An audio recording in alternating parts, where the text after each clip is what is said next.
Hello again, and welcome to Aviation News Talk, where we talk general aviation with relevant news and flying tips for pilots and student pilots to help keep you safe. I'm Max Truscott. Today we'll be talking about my neighbor Clancy Prevost. He's the 9/11 hero who spoke up about Zacarias Moussaoui, the 20th 9/11 hijacker, because something didn't seem quite right. And we'll talk about other situations where pilots should speak up when something doesn't seem right. Last week in episode 201, we talked with Trevor Norman of Aerobridge about their Hurricane Ida relief efforts. So if you didn't hear that episode, you should check it out. This week in the news, helicopter pilot rescues 17 from a Tennessee flood. The FBI has put a surveillance aircraft up for sale. And a Taiwanese man finds a novel use for a jet engine. All this and more, and the news starts now. From JulieRoys.com, pilot and fiancé save 17 from Tennessee flood. Nashville-based helicopter pilot Joel Boyers had just finished helping his fiancée earn her pilot's license, and they were headed home to celebrate when he received a frantic call from a woman in Pennsylvania. Her brother's home in Waverly, Tennessee was underwater, and he was trapped on a roof with his daughters. Could Boyers help? I thought, how would I feel if I told her I'm not even going to try? She just so happened to call the right person because I'm the only person crazy enough to even try to do that. The weather was terrible, and Boyers had to contend with hills and high-voltage power lines on the way to Waverly, a small city about 60 miles west of Nashville. Just before reaching the town, he sat down in a field to get his bearings and realized the internet was down, making it impossible to pinpoint the house he was looking for. He flew on anyway. Quote, "As soon as I popped over the ridge, it was nothing but tan, raging water below me," he said. There were 2 houses that were on fire. There were cars and trees. There was tons of debris. Any way debris could get caught, it was. I knew no one was going to be able to swim in that. A few people were out in boats rescuing the stranded, and one person was helping with a jet ski, but Boyers was alone in the sky.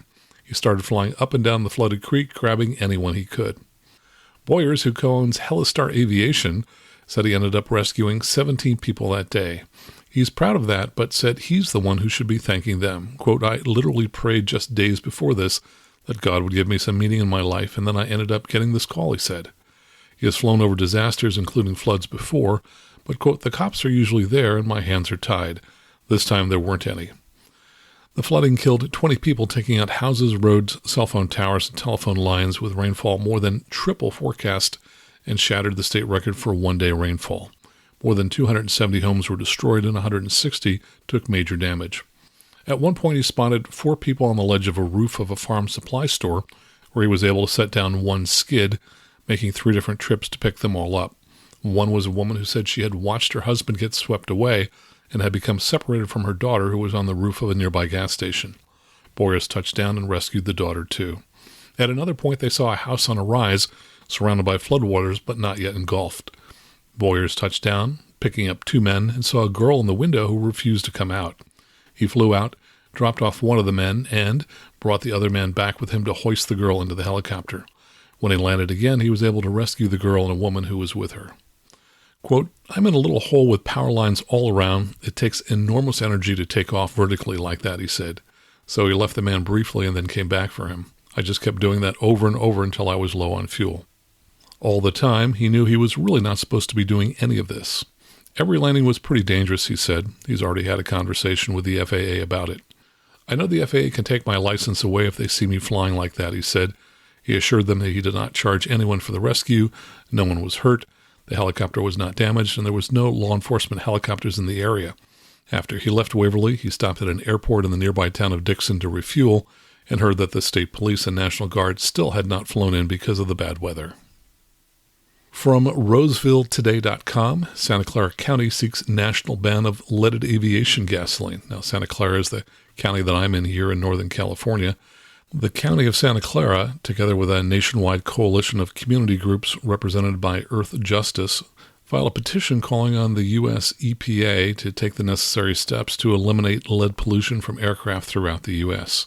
The petition for rulemaking urges the EPA to find that lead pollution from aircraft poses a danger to public health and welfare, and to take swift regulatory action to prevent local communities that have been burdened for generations by this damaging toxin. In addition, 39 nonprofits, public agencies, and community groups submitted a letter of support urging the EPA to act quickly on the petition. The petition comes on the heels of a study commissioned by the County of Santa Clara on lead exposure risk for 13,000 children living near Reed-Hillview Airport in East San Jose, located in the heart of Silicon Valley. Though the use of leaded gasoline in most motor vehicles was banned 25 years ago, leaded aviation fuel is still used by nearly 170,000 piston-engine aircraft operating at 20,000 general aviation airports across the country. Now that number, I think, is inaccurate. I think it's probably closer to 6,000. Emissions from aviation fuel account for 70% of lead released into the air in the U.S. Leaded aviation fuel is the only transportation fuel that is not regulated by the EPA. The recent county commission study revealed that children living downwind of the airport had blood level increases on par with those detected during the peak of the Flint water crisis. During times of maximum aircraft traffic, children within a half-mile of the airport had an increased blood level of 0.83 micrograms per deciliter, nearly twice that observed at the height of the Flint water crisis. Even children commuting toward the airport for school were at greater risk. Over 5 million people, including more than 360,000 children aged 5 or younger, live near an airport where piston-engine aircraft operate. Even children commuting toward Reed-Hillview Airport for school were at greater risk. From InterestingEngineering.com, the FBI is selling its only high-altitude surveillance aircraft. The FBI has listed its Cessna Citation jet on the GSA website for sale. Interested buyers have 10 days to bid for the aircraft that's being sold with a Westcom MX-20 HD sensor forward-looking infrared camera, as per the GSA listing.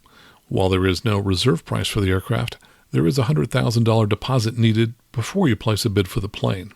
The 2003 model of the Cessna Citation 560 jet has the tail number November 557 Papa Golf and is powered by Pratt & Whitney 535A engines. As per the aircraft information report, the owner is listed as AWS Air, LLC, with an address in Manassas, Virginia. However, queries and requests for inspections are being directed to Earl McEwen with an FBI.gov email. As per investigations done by BuzzFeed News in 2020, the aircraft has seen action during high-profile raids in 2018 and 2019, where multi-agency efforts led to arrest of gangs involved in drug trafficking, firearms trade, and money laundering in North Carolina, Puerto Rico, and Alabama. The FBI reportedly has more than 120 surveillance aircraft registered with fictitious company names. Most of them are propeller-driven aircraft that typically fly at about 5,000 feet. The Cessna is its only jet-powered aircraft and can fly much higher. The Westcam MX-20 HD sensor forward-looking infrared camera that the aircraft is being sold with is a multi-sensor and multispectral system. As per the International Traffic and Arms Regulation, the system is a controlled item, and therefore the sale of the aircraft is likely to involve the State Department before it can be sold outside the U.S. It is not clear what is prompting the FBI to sell this aircraft and why it is being sold with a surveillance system on board. And my guess is they probably already have a newer aircraft. From AOPA.org, Sonix announces a new high-wing model. Kit plane manufacturer Sonix Aircraft announced a new high-wing design that it plans to display at EAA AirVenture in 2023 when it will begin booking orders for the aircraft. The models of the Sonix Aircraft high-wings line will be available with a conventional tail or the signature Y-tail of Sonic's current line of low-wing aircraft and will be capable of operating from short grass strips. However, the Oshkosh-based manufacturer emphasized in a news release that, quote, winning a STOL competition or flying off a gravel bar is not the intended mission of this aircraft. So many other aircraft already fill that bill quite well. The two-place aircraft with side-by-side seating will be roomier and have more headroom than its forerunners. The new aircraft will feature the standard Sonix Aircraft B model's 20-gallon fuel cell and offer an option for 10 gallons of auxiliary fuel in the inboard wings, transferable to the main tank by gravity feed. The 1,320-pound maximum gross weight exceeds the Sonix B's limits by 220 pounds, or 170 pounds depending upon which engine is installed on the B model. Meanwhile, and this is kind of interesting to me, Sonix is sticking to plans announced in 2019 to debut its two-place jet at EAA AirVenture in 2022, doubling up the seating and serving as a trainer for its single-place JSX-2 personal kit-built jet. And I remember being at Oshkosh a number of years ago when that single-place jet was first announced and displayed. Pretty cool to see that and see how small that tiny jet engine is that's mounted on the back of the aircraft. From HawaiiTribuneHerald.com, would-be plane thief ordered to take mental exam. A 24-year-old man accused of trying to steal an airplane at Hilo International Airport told police he wanted to be a pilot and needs to tell everyone he has the cure for cancer, according to court documents. Hilo District Judge Laubach ordered a mental exam for Gabriel Molina. The bail was set at $37,000 on charges of attempted first-degree theft, unauthorized control of a propelled vehicle, first-degree criminal property damage, and second-degree trespassing. Molina, whom police say crashed through an airport fence in a tan 2004 Toyota sedan and tried unsuccessfully to start a fixed-wing single-engine aircraft, managed to make his way into the cockpit of a Beech King Air C-98 air ambulance and start the propellers of both engines, documents state. A witness stated that propellers turned for 2 to 3 minutes before shutting down, and then Molina, shirtless and wearing only a pair of blue surf shorts, exited the aircraft. Molina, described by police as a Venezuelan national who has been on Hawaii Island for about 2 months, reportedly waived his rights to remain silent and told police he also wanted to be a pilot and grew up flying planes with his father, a Venezuelan pilot. He also allegedly told police he needs to tell everyone he has the cure for cancer. Molina allegedly told pilots that he was in a flow state of mind, was fearless and selfless, and would have taken the plane if the flow told him. Attempted first-degree theft and first-degree property damage, the two most serious charges, are Class B felonies that carry a maximum sentence of 10 years imprisonment upon conviction. The mental health exam halts other proceedings in the case. From abqjournal.com, of course ABQ is the identifier for the Albuquerque airport, a Portales man sentenced for flying plane without a license.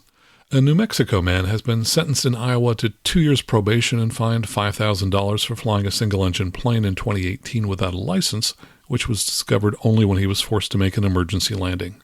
Federal prosecutors for Iowa said that Keith Alexander Thomas, 44, of Portales, New Mexico, was sentenced in Cedar Rapids federal court after he pleaded guilty in April to a single count of operating as an airman without an airman certificate.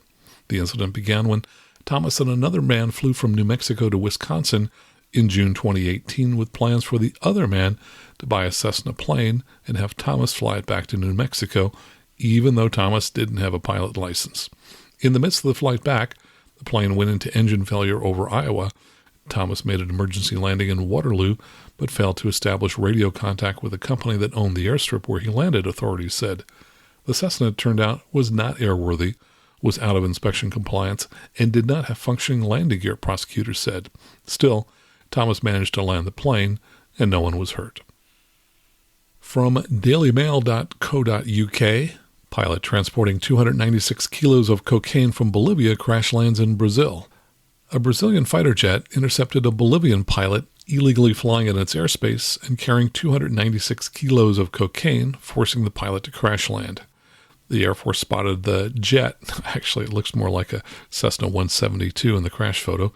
The Air Force spotted the jet crossing the border with Bolivia on Tuesday, approximately at 9 p.m. local time, and instructed him to land his Cessna in west central state of Mato Grosso, the federal police said.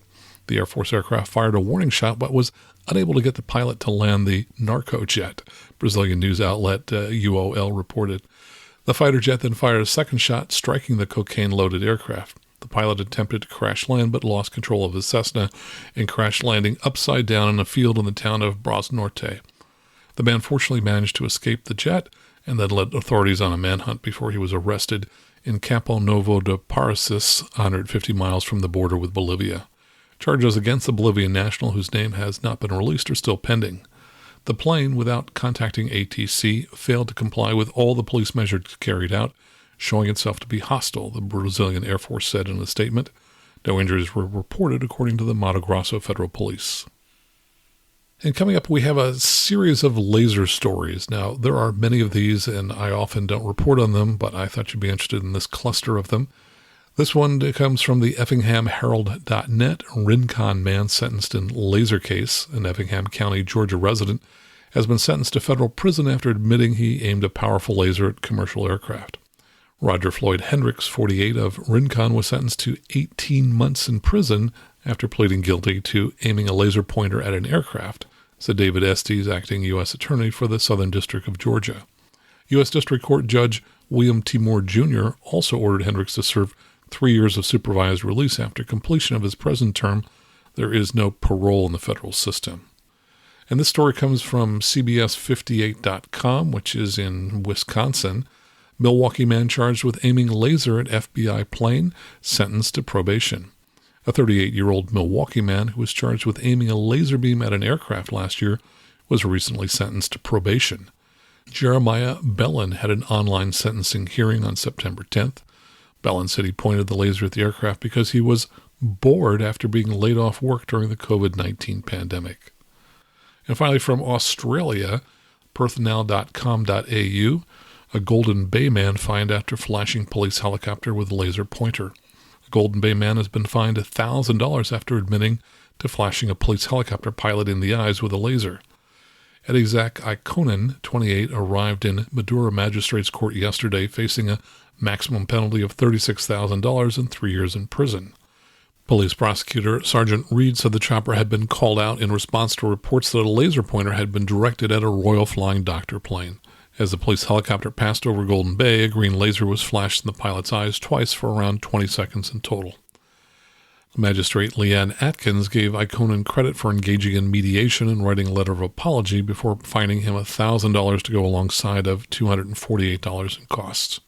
So there we have three stories all around the same time with very different sentences. And now here's a story from simpleflying.com that says the FAA recorded almost 7,000 laser strikes last year. In 2020, the FAA recorded an increase in laser strikes targeting airplanes despite the decrease in flights due to COVID-19 pandemic. Shining a laser at an aircraft poses a serious safety threat, and the FAA is trying to tackle the issue. Since 2006, the number of laser strikes has continuously grown, according to the FAA. Steve Dixon, the FAA administrator, said in a statement, quote, "Pointing a laser at an aircraft can temporarily blind a pilot and not only affects the crew but endangers passengers and the communities they fly over every night." In 2020, pilots reported 6,852 laser strikes, up from 6,136 in 2019. Between 2006 and 2020, the number of laser incidents has been 60,413, according to the FAA. That's an average of over 4,000 incidents per year. 2016 was the year with the highest number of incidents, with 7,398. So far through July 31st of this year, the FAA had 5,078 laser incidents in the U.S. That's an average of 720 per month, and if that trend continues, 2021 will be a record year in laser incidents with 8,700 incidents. 24% of all reported incidents occurred at or below 3,000 feet above ground level. Data shows that laser activity gradually builds during the week until peak activity occurs between Friday and Saturday. And finally, on this topic from avweb.com, FAA introduces software to help pinpoint laser offenders. There have been some high-profile cases of people who targeted aircraft with laser pointers being identified and prosecuted, but in many cases it was luck that played the largest role in tracking down the offenders. But the FAA recently announced it has developed a visualization tool for analyzing laser strikes dating back from 2010 through 2020. The software can identify trends related to such parameters as geographic area, per capita data, year and time of day. Despite significantly lowered flight activity due to the COVID-19 pandemic, laser strikes increased in 2020. FAA Administrator Steve Dixon said, "Pointing a laser at an aircraft can temporarily blind a pilot and not only affects the crew but endangers passengers and the communities they fly over every night. In addition to federal, state, and local criminal penalties, shining lasers at aircraft can bring FAA fines up to $11,000 per violation and up to $30,800 for multiple offenses. The agency reports it has issued $120,000 in fines so far in 2021 and a total of $600,000 in fines since 2016. And finally, from autoevolution.com, a guy straps a jet engine to his bike and flies down the street at 83 miles per hour. The 37-year-old Taiwanese man had his 15 minutes of fame after he decided that it was a good idea to strap a jet engine to his bike. He did not only build the crazy contraption, but he also put it to the test. The result? He almost flew off that thing, hitting 83 miles per hour in just 30 seconds. Wang Nan has dreamed of owning an RC jet plane ever since he was a child, but he never got into possession of one. In order to fulfill his childhood dream, the man wanted to take things to the next level, and he did. Wang spent more than 330,000 won, which is around $11,900, to get an RC jet engine installed on his bike. The contraption took him 3 weeks to complete, as he had to make sure everything was safe ahead of the first ride. Well, obviously it probably would have been safer not to ride it. He even went to ask a university professor to help him design a durable engine mount. The bike that he chose to put the engine on was also a pretty sturdy machine capable of supporting more than 440 pounds. The bike had a carbon fiber and aluminum frame and was outfitted with tires that could withstand any bumps at high speeds. Instead of a proper fuel tank, he used a regular bottle. And because the bottle didn't have that much capacity, it only got him around 30 seconds of fun. But it was enough for Wang, who managed to reach a speed of 83 miles an hour. He didn't miss the chance to capture the crazy stunt, which went viral on Chinese social media platforms. However, his joyride was short-lived, as he soon found out that his test ride violated multiple road and traffic regulations. Therefore, the jet engine was removed from the bike. And you can see Wang flying down the street on his jet bike in a video, and of course, we'll post a link to that in our show notes. Well, that's the news for this week. Coming up next, we'll talk about my neighbor Clancy Prevost, the 9/11 CFI hero who spoke up and changed the outcome of that day. All right here on the Aviation News Talk podcast.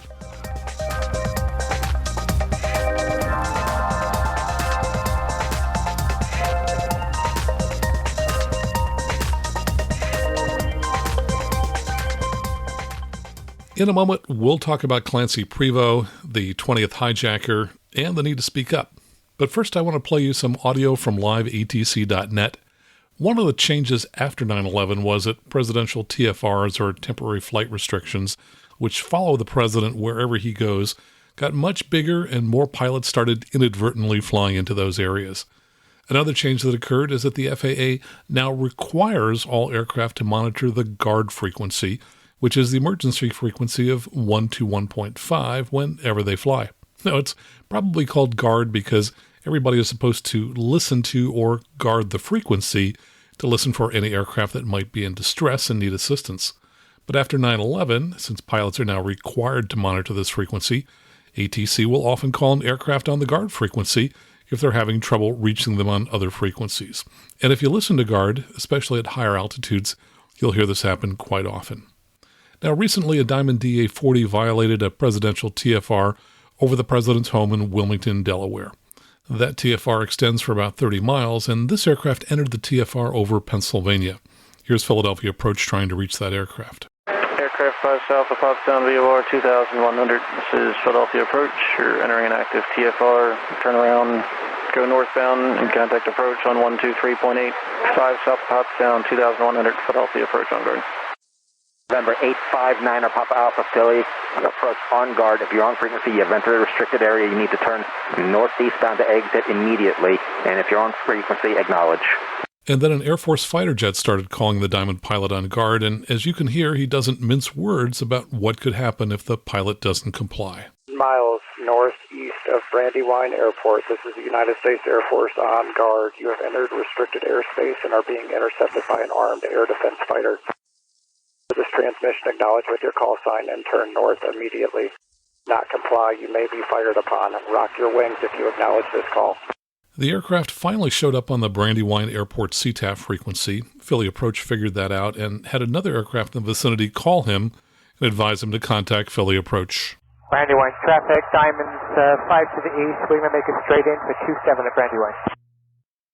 Brandywine traffic, is there an 859 Papa Alpha on the frequency?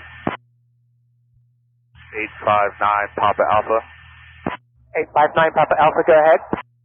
859 Papa Alpha, I was just told by Philly Approach for you to contact 124.35 as soon as you can. Noble 1-1, I have comms with the traffic. You want me to turn him out of the TFR or instruct him to land at the airport that's in front of him? Philly, awaiting an answer from Hunter. For now, you can have them exit the TFR and we'll work it from there. Okay, there's an airport under his left wing there. Do you want me to touch him down at that airport, or do you want me to exit him to the northeast there? 859 Papa Alpha, are your intentions to land at Brandywine off your left there? Brandywine and Chester County, then back to Sterling and back to Winchester. Okay, 859 Papa Alpha, if you can, turn a right turn now, heading at 090.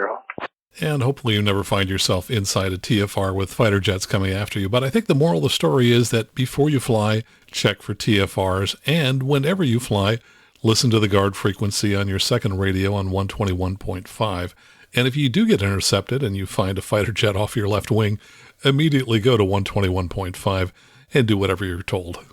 And now let's talk about my former neighbor, Clancy Prevost, and about the need to speak up. As you probably know, this past weekend was the 20th anniversary of 9/11, and of course on September 11th, 2001, 4 commercial airliners traveling from the northeastern part of the U.S. to California were hijacked mid-flight by 19 al-Qaeda terrorists, and nearly 3,000 people died in those attacks. 3 of the aircraft had 5 hijackers on board, and those planes were successfully crashed into the World Trade Towers in New York and the Pentagon in Washington, D.C. The 4th aircraft, with just 4 hijackers on board, crashed short of its intended target, partially because one of the 5 hijackers who had planned to be on that flight was arrested a few weeks earlier. Now, I know that some of you lost friends or family members that day, and my heart goes out to you for your loss. Others of you may have just barely escaped with your lives or may have been nearby when the World Trade Towers collapsed. All of us, of course, remember exactly where we were that day when we first learned of the attacks. As I was thinking about the anniversary, 2 things came to mind. One was a role played by a flight instructor, who I've written about before, who spoke up about Zacarias Moussaoui, the man now known as the 20th hijacker. And I thought about the importance for all of us to speak up when we see something that isn't quite right. Let me first read from an article that I wrote on my blog, and then we'll talk about the importance of pilots to speak up when we see something that isn't right. I wrote and published this article on my maxtruscott.com blog in 2008. It's titled Clancy Prevost, CFI, American Hero. There's hardly a person in America that doesn't know that on 9/11, Flight 93 didn't achieve its target of crashing into the White House or the Capitol. Instead, a group of brave passengers seized the moment and took destiny into their own hands. These brave people altered the course of history and kept a national tragedy from becoming worse. As a nation, we're indebted to them for doing what they felt was right. Clancy Prevost, flight instructor, is the American hero who gave the passengers a critical advantage. Instead of 5 hijackers, only 4 were on board, since Clancy warned his superiors, who eventually called the FBI, that the 20th hijacker assigned to him for training didn't fit any reasonable profile for a person training in a 747 simulator. Clancy spoke up and persisted, even when his supervisors felt it might just be better to keep the cash and give the training. Hopefully, there's a little Clancy in all of us, and when we see something that's not right, we'll speak up and persist, even in the face of others who seek to avoid controversy and look the other way. If you think Clancy is the product of small-town American values, well, you're right. Coincidentally, I can tell you in detail about the town and the values that influenced a man like Clancy Prevost. After all, we grew up just 2 blocks from each other. You may have grown up in the same kind of small town, one where perhaps the front door was locked, but of course the back door was left open. Why? Because someone might have to get into the house and leave you something.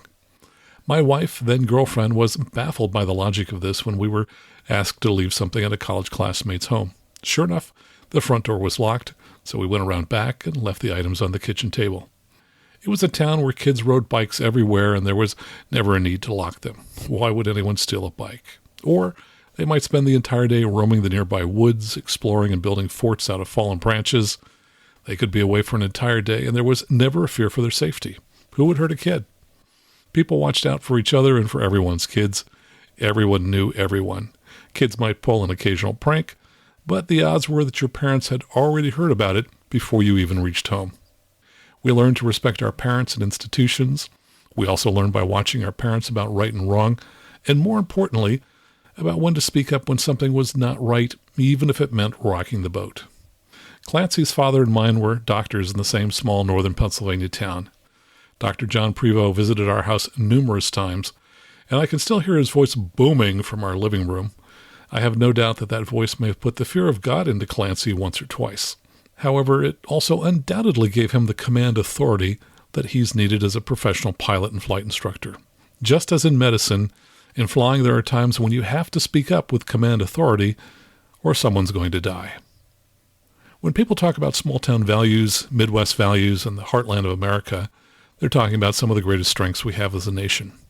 As a pilot, nothing gives me greater pleasure than to leave the metropolitan area and reconnect with my roots in the small towns and airports across America. As a nation, we're indebted to the values that were imbued in Clancy Prevost as a young boy growing up in a small town.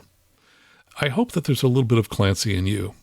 As a pilot or CFI, you'll encounter situations when things are not right and someone needs to speak up.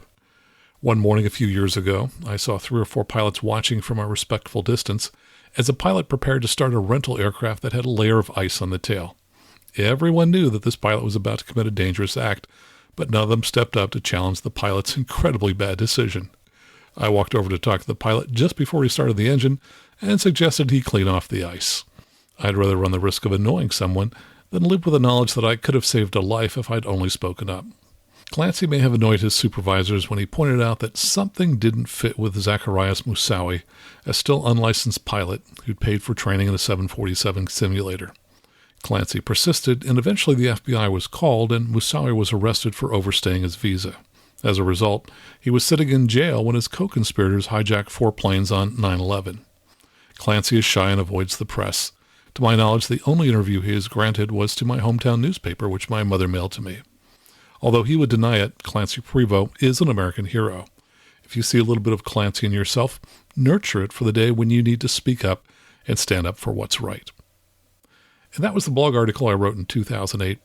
Interestingly, there was just one comment posted on that blog post, and it was from my friend Rob Mark, who wrote back then, "What a great story. I can't remember ever hearing anyone mention the word hero and flight instructor in the same sentence." Well, sadly, Clancy died just 2 years later in 2010. He was just 72 years old, and he died of cancer. I never actually met Clancy, as he was about 18 years my senior, and he had already joined the Navy as a pilot when my family moved in town when I was 5 years old.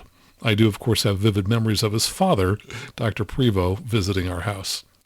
As I was reading more about Clancy online this weekend, I came across the transcript of his testimony at the trial of Zacarias Moussaoui in 2006. I had never seen it before, and I was struck by how just a single comment raised Clancy's concerns and led him to start pushing his supervisors to have him investigated. And my point is this. Often when we see things that aren't quite right, they won't be boldly staring you in the face. They may be subtle and seemingly innocuous, so you may need to use your intuition to fully appreciate a moment when you start to detect that something isn't quite right and that maybe you should speak up about it. Clancy's job at the time was giving ground school for pilots who were getting a type rating in the 747-400. The vast majority of them were professional pilots, but a couple of times a year the company also gave instructions to clients who had a lot of money and simply wanted the experience of flying a 747. When Moussaoui came for training, he had just 55 hours of flight training, and he had never soloed. Clancy's job was to give him about 7 hours of ground instruction on Monday, August 13th, and then again on Tuesday, August 14th. He would then fly in the simulator with another instructor. Here's the testimony about when Clancy met Moussaoui on that Monday morning. Question. Now, anything about him that made you think he was a terrorist when you saw him? No. And then later, question. What did he tell you he did for a living? Did you ask him? I did ask him. He said he was a businessman from London. I said, what is your business? He said, I'm in the import-export business. And I asked him who was taking care of his business while he was gone. He said his family. Question. Okay. Did he tell you where he lived? Answer. He said he lived in London, he was raised in France, and he had a French passport and a Moroccan passport. Question. Did you test his French out there a little bit? We were walking out of the building, and I said, I don't know why I did it. I said, Je parle français un petit peu. And he launched into, of course, fluent French, and I said, well, that's enough of that. And there was laughter in the courtroom. And I figured he speaks French. I don't. Question. Now, when you say you were having problems, was it because he was not a smart person or because he lacked the experience? Answer. He had no frame of reference whatsoever of a commercial airliner. Question. So you're referring to the experience part, is that right? Experience, yes. Question. Okay. And so how long did you try that ground school there with him? We talked it wasn't so much that I made a formal presentation, but I knew I was not going to accomplish anything. And I'd say after about 15 minutes, I said, let's go to lunch. Question. Okay, so did you go to lunch with him? We did. Later on in the transcript, question. Okay, how was your conversation with Mr. Moussaoui? Did he speak like a normal human being? Oh, yeah. Question. Anything that made you believe he was crazy or anything like that? No. And so you can see that nothing really seemed outwardly suspicious in these first encounters. And later when they went back to the classroom where Clancy tried to teach them about the 747-400, later in that afternoon they were talking about charter flights in the Middle East. Let's pick up from the transcript again here. Question. Go ahead, I'm sorry. I interrupted you while you were telling your story. Answer. I said there was a Hodge charter. There was a Lockheed 1011, and they were on a runway, and somebody caught the airplane on fire, and the flight engineer did not depressurize the airplane, and they all burned to death. Even though they were on the ground, they all burned to death. So I said, you can't even get out of a open door on the ground if it's pressurized. And I said, Hajj, Ramadan. I said, what is that? I said, are you Muslim? He said, I am nothing. Question. You changed your tone a little bit. Did he also change his tone? Yeah, it was kind of like, it was significantly different to normal conversation so that I caught it. And I said, well, I thought I'm not going to bring that up anymore. And I said, well, I'm nothing either, and went on. Question. Okay, did that? But okay. Question. Go on. No, tell us about the but. That's what we want to hear. Answer. Man, right then I wanted to get out of that classroom building because, I don't know, you have to get an idea sometime, and I don't know whether the fact that he said, I am nothing, or I made the connection Muslim, we don't know anything about it, but I wanted to get out of that classroom and call Alan McHale and say, should we be doing this? Question. Okay. Do we know what we're doing here? And that's what we did. Question. You were concerned about his legitimacy, is that right? That's when it hit me. That, wait a minute, should we be doing this? Question. Okay, so did you conclude then your session with Mr. Moussaoui? Answer. I did. I said, hey, let's call it a day and take the rest of the day off, and I'll meet you tomorrow. And here's what I think is probably the most telling part about the story, which is that Clancy became very persistent with his bosses about the situation. Question. And do you want to tell us what happened when you went over there? Answer. I walked up to the customer service desk, and Alan, you could see his office behind him and off to the right, and I saw him in there, and I said, hey, Alan, did you get my message? And he said, I said, should we be doing this? Do we know what we're doing here? And he said, he paid the money, we don't care. Question. Okay. And did you just take that answer, or did you push a little bit? I said, we'll care when there's a hijacking, and he knows how to throw all the switches and put them in the right position, and all the lawsuits start coming in when they figure out we taught him how to do this. And I said, then we'll care. Question. So you were continuing to be aggressive with the supervisor there about this? Answer. That was the end of it. He was going to a meeting over at the classroom site, a supervisor's meeting. Question. All right. Now, did you ultimately head over toward that supervisor's meeting and come into contact with a fellow by the name of Jerry Lydell? I did. Question. And who's Jerry Lydell? Jerry Lydell is I'm not sure what his actual title was, but he would be like the comptroller who would send out the bills. Question. He's the money guy? Answer. Receive the money, pay the money, give the change. He was the money guy. Question. All right. Did you talk to the money guy about Mr. Moussaoui? Answer. I went into the supervisor's meeting first. They were all in there, and I said, hey, you guys, I think we should call the FBI and get a background check. I said, if there's nothing wrong with him, I said, he'll never even know he's been checked. But I said, if there is, then at least we've covered our 6.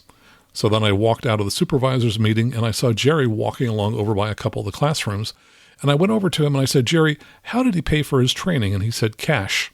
I said, like what? Like a check or a credit card? And he said, $100 bills. Question. And what did that mean to you? Answer.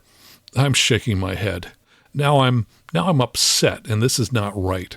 So I went back to the supervisor meeting and said, hey, you guys, you know how he's paid for this training? I said, with $100 bills.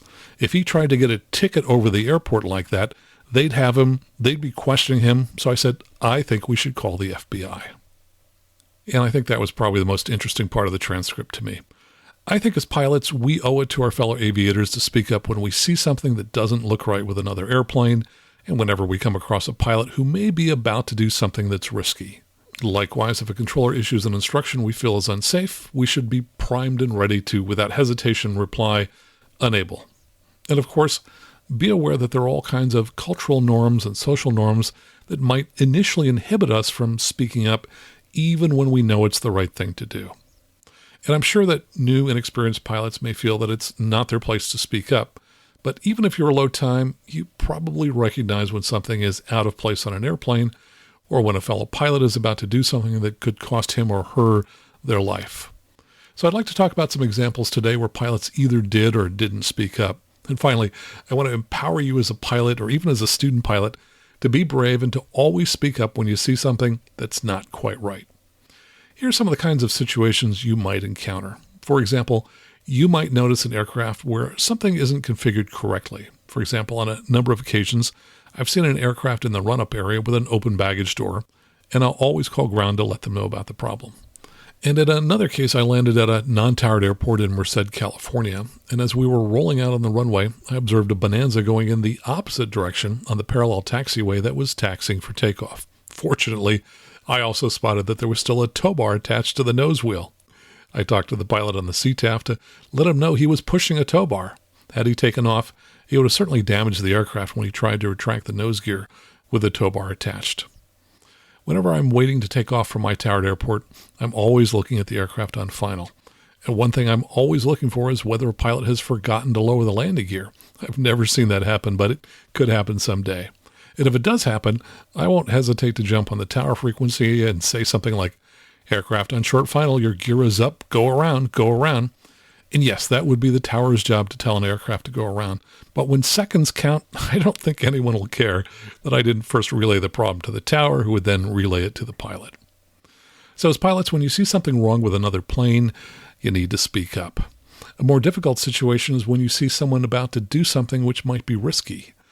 Now, I think the problem with confronting a pilot who's about to undertake something risky is that it's hard to know in advance whether a pilot will succeed or not if he or she undertakes something risky. They might succeed or they might not. There's just no way to know for sure. And it may be very difficult to talk a pilot out of doing a risky flight, especially if a pilot is highly motivated by external factors to undertake a trip in spite of the dangers. Here are a couple of local examples that I know of where pilots did intervene and attempted to dissuade a pilot from taking off in bad conditions, but they were unsuccessful and the pilot did crash. A few years ago, I put together a seminar called Buying an Airplane and Not Crashing on the Way Home, because I had searched the NTSB database and had found a large number of accidents in which pilots crashed on the long flight home after purchasing their dream airplane. The reasons for this are many, but they include pilots having very low time on the type of aircraft they've just purchased and flying long trips in poor weather to try to get home before work on Monday. In one local case, a pilot flew to Northern California to buy an older Mooney located in Watsonville, California. There was a winter storm just east of Watsonville when the pilot was planning to depart, but the pilot insisted he needed to get home and he departed anyway. Unfortunately, he got less than 50 miles away before crashing and killing himself. And in another recent case, a pilot from Fresno, who had only had his private for a couple of months, flew to the San Martin airport just south of San Jose. On a Sunday night, he insisted that he had to leave to be in Fresno on Monday morning, and some local pilots apparently tried to talk him out of it. The pilot took off at night with clouds at perhaps 2,000 feet toward mountains that were even higher. He apparently realized his mistake and was talking with NorCal Approach to try to get back to San Martin Airport, but he crashed and died before he was able to do that.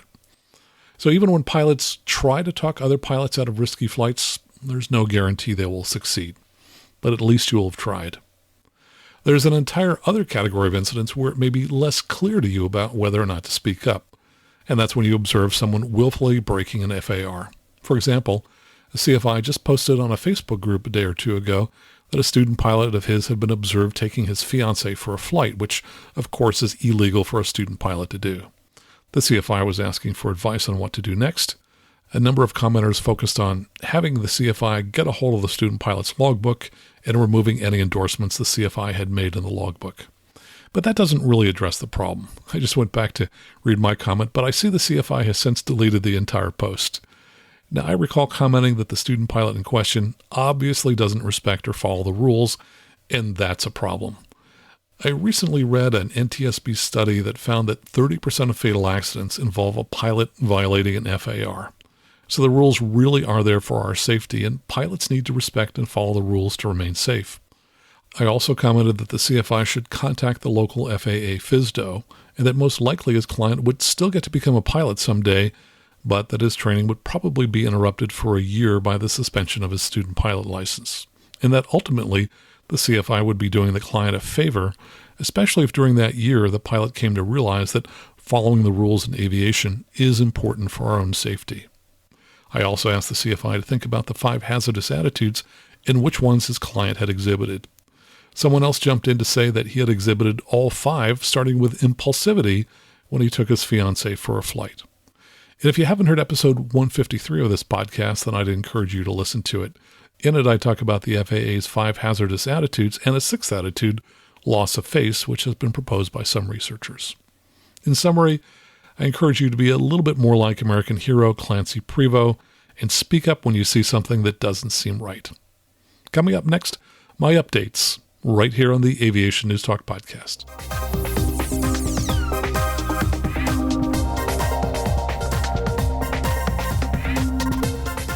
And now let's get to some listener feedback and some of my updates. Now, for several months now, I've been meaning to mention a small discovery of mine.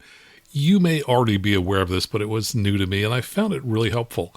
Some years ago, my wife bought me some AirPods to use with my iPhone, and I really enjoyed using them for several years, but unfortunately, sometime earlier this year, they disappeared. I think they probably just fell out of my pants pocket when I was seated somewhere. Anyway, so when I went to replace them, I bought the newer AirPods Pro version. And what's new with that version, and this also applies to the AirPods Max version, is that they have 3 noise control modes. They call them active noise cancellation, transparency mode, and off. And you can switch between them depending upon how much of the surrounding background noise that you want to hear. And here's what Apple says about the active noise cancellation mode. It says, with active noise cancellation, an outward-facing microphone or microphones detect external sounds, which your AirPods Pro or AirPods Max then counter with anti-noise, canceling the external sounds before you hear them. An inward-facing microphone listens inside your ear for unwanted internal sounds, which your AirPods Pro or AirPods Max also counter with anti-noise. This, by the way, is the same technique that's used in A&R headsets, such as the ones you might buy from Lightspeed or Bose. And you may recall that we talked back in episode 187 about what pilots need to know about hearing loss. And I'm sure I mentioned in that episode that when it's noisy on the ramp, I'll sometimes turn on my Lightspeed headset, put the control box and cables in my pocket, and wear the headset while I'm pre-flighting or walking around if there's a lot of noise nearby. Well, I've discovered that it's a lot faster and easier for me to just pop in my AirPod Pros anytime it gets noisy on the ramp. For example, some of the planes I teach in are right next to the run-up area, and so if I'm outside the plane, it gets pretty noisy when planes are doing their run-ups just a few feet away. Also, we have turbine aircraft taxiing by all the time, and there's a helipad nearby, and it gets really loud when helicopters fly overhead. Now, I haven't tried this, but I'm guessing you might actually be able to use a set of AirPod Pros as kind of a poor man's A&R headset. So I'm thinking if you have a non-canceling headset, you might want to try this. If you first pop in a set of AirPod Pros and have them set for the active noise cancellation, and then put that headset over top your ears, I'm thinking the AirPods might eliminate a lot of the background noise just like an A&R headset would. And then you just need to adjust the volume of the headset so that you can hear the radio or the intercom, even though you have the AirPods plugged into your ears. Now, of course, I think a much better solution is buy an A&R headset, but if somebody wants to try that out and just let me know how it works, I'll pass along the results.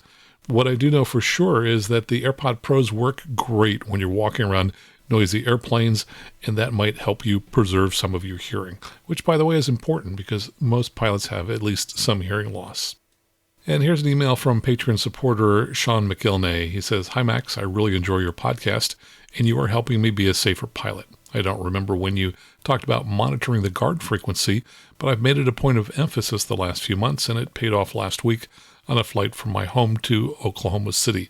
And by the way, we just talked about this earlier in the show. Guard frequency is 121.5, and you should be listening to it whenever you fly. He writes, "It turned out that the push-to-talk switch on the left yoke was working only intermittently. I'd been talking to center and switched to Marshall approach outside of Manhattan, Kansas. I called a couple of times and didn't get an answer. The frequency was quiet, so I double-checked the frequency and tried again. I was getting pretty close to Manhattan, and I heard them calling me on guard. I pulled out a handheld transceiver He says, unfortunately, I didn't have jacks for my headset and tried to talk them with that. I don't know if they heard me or not on that smaller radio, but they eventually asked me to eye down on the transponder if I could hear them. I ended up switching my headset to the co-pilot jacks and using the other push-to-talk switch for the rest of the trip. It wasn't obvious to me for quite a while that it was the push-to-talk button that was the problem. I still have a lot to learn, and this might have been a more stressful situation, except that listening to Guard helped me realize that they were watching for me, and I have you to thank for that. And he says, thank you, Sean. Well, Sean, you're very welcome, and glad that that little tip worked out well for you. Now, here's an item that I came across over this past weekend on one of our local TV station's website, and it was really kind of interesting. On Saturday, September 11th, a pilot based in Vacaville, which is here in Northern California, used his aircraft to fly a flight track that spelled out the words, "Never Forget," and that, of course, was in memory of the nearly 3,000 people who died 20 years ago on 9/11. The flight was flown in a Rand KR-2S or 2.5, I'm not sure which. That's a home-built aircraft, and it took 2 hours and 22 minutes to complete. You can view the track on FlightRadar24.com, and I'll include a link to that in the show notes. I looked it up, and the owner of that aircraft, according to the FAA registry, is Christopher Price, and I checked on LinkedIn. It shows that he is a 2011 graduate of Embry-Riddle, and he's currently a KC-10 evaluator, pilot, and flight commander at the Travis Air Force Base in Northern California. So, Mr. Price, we salute you and thank you for your very fitting memorial to those who lost their lives on 9/11. And no, none of us, I think, will ever forget. Here's a note from Patreon supporter Neil Herbert. He says that he passed his private, so congratulations, Neil. He says, I recently passed my private check ride in a Cessna 172. I am transitioning into a Cirrus SR20 for my instrument training. Having listened to your podcast as I progressed through my training over the last 7 months, I want to show my sincere gratitude for your work to make us all more knowledgeable and hopefully better pilots by becoming a Patreon supporter. Keep up the good work, and thank you. Well, you're very welcome. And again, congratulations, Neil, on passing your check ride. Now, here's an item I came across recently which kind of surprised me. I had never heard before of the Battle of Palmdale. Now, Palmdale is a city down in the high desert towards Southern California. It's not terribly far from Edwards Air Force Base. And it says that on the morning of August 16th, 1956, at Naval Air Station Point Mugu, an F-6F-5K painted high visibility red, which, by the way, was a drone, was prepared for its final mission by Navy personnel. At 11:34 a.m., the drone lifted off the runway and was flown by controllers on heading to the missile test area above the Pacific Ocean. After a short time, the drone stopped responding to commands, and it became clear that the drone had become a runaway. Controllers watched their target as it started a gentle left-hand climbing curve to the southeast toward the city of Los Angeles. The Navy had no aircraft available capable of dispatching the drone, so they called the Oxnard Air Force Base 5 miles to the north. The 437th Fighter Interceptor Squadron immediately scrambled 2 F-89D Scorpions. The incident resulted in damage on the ground. The Mk-4 rockets were fitted with point-detonating warheads that armed on firing. Of the 208 rockets that were fired, only 15 were discovered undetonated. The first set of rockets started brush fires 7 miles northeast from Castaic, which burned 150 acres above the Old Ridge Route near Bouquet Canyon. Some of the second set of rockets reached the ground near the city of Newhall. In Placerita Canyon, one rocket was seen bouncing along the ground, started a series of fires near a park, while others set fire to oil sumps owned by the Indian Oil Company. The fires reached within 300 feet of the Bermite powder explosives plant. Other rockets started fires in the proximity of Soledad Canyon near Mount Gleason, burning more than 350 acres of rough brush. It took 500 firefighters 2 days to bring the brush fires under control. 1,000 acres were burned. There were no fatalities. So now you know about the Battle of Palmdale, a rather odd part of military history here in the U.S. And let me mention a couple of reviews that listeners posted here just in the last month or so. These two were on the Apple Podcast app, though you could, of course, post a review on whatever app you use to listen to the show. Brad Hall wrote, absolutely the best aviation podcast. Max puts aviation in simple terms that anyone can understand while covering a multitude of subjects. You can hear his smile in every podcast. A must listen. And I really like that, hearing his smile. That's great, Brad. Thanks for saying that. And the person who wrote this review is listed as Johnny C. Rotten. I'm guessing that's not his real name. Johnny wrote, the best show for pilots, thoroughly researched, useful information, and presented in a manner that is entertaining. Glad I found this podcast and doing what I can to support through this review and purchase of his books. Well, thanks for those reviews, and I encourage other listeners to go out and post your reviews as well. And here's an email from Patreon mega supporter Chris Carnahan. He wrote, I heard episode 185 yesterday while driving. Fantastic episode again, and thanks for the shout out. I'd like to tell folks why I felt it was a no-brainer to raise my Patreon contribution. Based on information I've learned from listening to you the last couple of years, I have 1. Added 2 Garmin G5s, 2. Immediately upgraded the CO detector in my Bonanza and changed my run-up checklist to include turning on the heater and watching for any change in carbon monoxide while still on the ground. 3. Figuring out some kinks in my stabilized approach process that made a huge difference. 4. Approaching and practicing my go-arounds in a much safer way. 5. Decided to get my multi-engine rating. These are just to name a few things. I know you have made me a safer pilot. Thanks again for the awesome work you do, Max. Well, Chris, thanks so much for writing and telling us what you get out of the podcast, and thanks so much for being one of our mega supporters who donates $50 a month or more. And let me just ask everyone else for a moment, what do you get out of the podcast? And how does it compare with the flight instruction that you get? Is it worth maybe an hour's worth of flight instruction? If so, please consider making a donation and signing up to become a member of the podcast. It's easy to do. You can join Patreon by just going out to aviationnewstalk.com/awesome. And here are some people who've signed up over the last 3 weeks to help support the show. Sean Couch is a new mega supporter, and I'll tell you more about him next week after I get some information back from him. We also have a new supporter at the $35 level. That's Peter Olison, so he'll get access to my online courses. And then we've got several new members at the $20 a month level, and those people get access to the videos that I post each month. They include Jake Gibson, David Dow, and Desmond. We also have some supporters at the $8 a month level, like Jacob Makota, and Adam Toms has signed up from Europe for 6.5 sterling pounds per month. That's about $9. And we have several people who have edited their pledges up. Ed Kelly, we've got 2 Ed Kellys, by the way. This one increased his pledge up to $10 a month. Alan Markham increased his to $10 a month. And Brian Plank edited his up to $10 a month. We also had some one-time donations. Thanks to Matthias Sauer for donating $20.